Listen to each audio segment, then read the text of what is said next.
হযরত আলী রাদিয়াল্লাহু তাআলা আনহু একদিন অফিসে সরকারি কাজকর্ম নিয়ে খুব ব্যস্ত ছিলেন। অনেকক্ষণ ধরে কাজ করছেন তিনি। অফিসের কাজ করতে করতে একসময় তার খুব খিদে পেল, অথচ হাতের কাজও শেষ হলো না। খিদের জ্বালায় তিনি আর কাজ করতে পারছিলেন না। খলিফা কাজে কিছুতেই মন বসাতে পারছেন না। পেটে যে কিছু দানা পানি না দিলেই নয়। তাই আলী রাদিয়াল্লাহু তাআলা আনহু তড়িঘড়ি বাড়ি ফিরলেন। ঘরে এসেই স্ত্রীকে খাবার দিতে বললেন। খলিফার কথা শুনে ফাতিমার বুক কেঁপে উঠল। কি খেতে দেবেন ক্ষুধার্ত স্বামীকে? ঘরে যে খাবার নেই, হাঁড়ি পাতিল সবই শূন্য।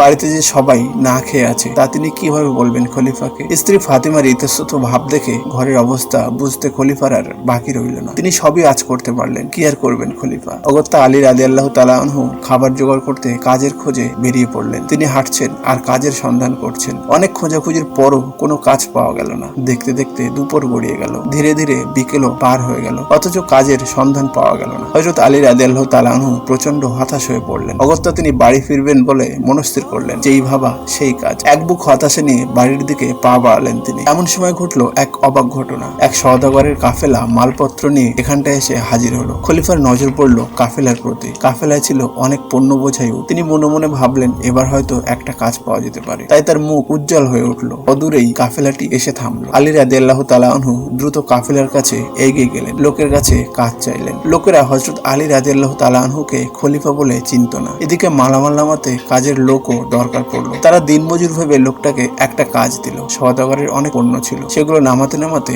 বেশ রাত হয়ে গেল। গভীর রাতে কাজ শেষ হলে লোকেরা খলিফাকে কিছু পারিশ্রমিক দিয়ে বিদায় করলো। হযরত আলী রাদিয়াল্লাহু তাআলা আনহু পারিশ্রমিক হাতে পেলেন। এতে মনে জোর এলো, কিন্তু তাতে কি? রাত গভীর। তাই এখন যে খাবারের ব্যবস্থা করা খুব কঠিন। তাই আলী রাদিয়াল্লাহু তাআলা আনহু গভীর চিন্তায় পড়ে গেলেন। খাবার জোগাড় করতে পারবেন তো? এটাই এখন চিন্তা। ভাবতে ভাবতে হযরত আলী রাদিয়াল্লাহু তাআলা আনহু দ্রুত ছুটে গেলেন বাজারের দিকে। কিন্তু বাজারে তখন কোনো দোকানপাট খোলা পাওয়া গেল না। এতে খলিফার হতাশা আরো বেড়ে গেল। চারদিকে অস্থির ভাবে ছোটাছুটি করছেন তিনি। একসময় হঠাৎ একটা ক্ষীণ আলোর প্রতি তার নজর পড়লো। বাজারের এক কোণে জ্বলছিল সে বাতি। খলিফা মনে খানিকটা ভরসা পেলেন। তিনি নিশ্চিত হলেন যে সেখানে হয়তোবা কোনো দোকান খোলা আছে, আর দোকান খোলা পেলে খাবারের ব্যবস্থা তো একটা হবেই। তাই তিনি দ্রুত বাতিটার দিকে এগিয়ে গেলেন। তার অনুমান সত্যি হলো। গভীর রাতেও একটা দোকান খোলা পাওয়া গেল। খলিফা নিশ্চিন্ত হলেন। দোকানে যা পেলেন তা নিয়ে তিনি বাড়ি ফিরে গেলেন তড়িঘড়ি। রাত এখন গভীর। মদিনার সর্বত্রই তখন চলছিল নিবিড় নীরবতা। গোটা শহর জুড়ে জনমানবের নামগন্ধ নেই। ইতিমধ্যে সবাই ঘুমিয়ে পড়েছে, কোথাও কেউ